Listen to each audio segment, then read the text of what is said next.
Il y a à Mandres-les-Roses des endroits atypiques, insolites, qu'on n'imagine même pas. Des temples de la culture et des arts que presque personne ne connaît.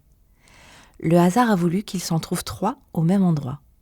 La rue, un centre culturel improbable au milieu d'un désert industriel.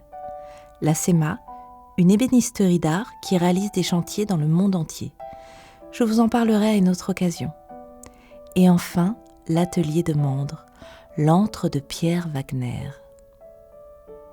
La première visite fait plus que de vous surprendre. Elle vous étonne, elle vous séduit, elle vous ébahit et vous retrouvez cette sensation étrange d'une visite à travers les arts, les âges et les temps. Un sculpteur, bref, un véritable artiste qui travaille pour les plus grands décorateurs français et étrangers.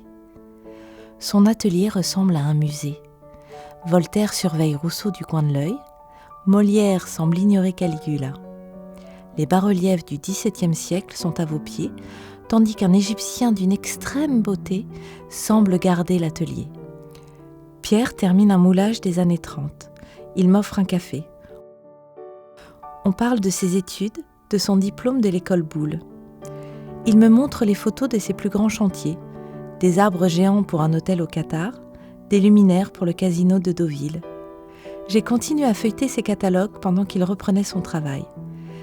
J'ai découvert des appartements de milliardaires, des restaurants de luxe, des boutiques de mode et des grands châteaux.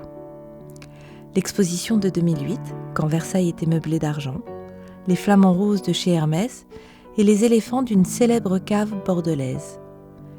Ici, l'art moderne côtoie les sculptures grecques.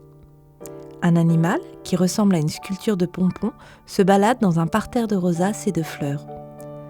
Bientôt, un doreur à la feuille transformera cet immense jardin en une roseraie d'or et d'argent.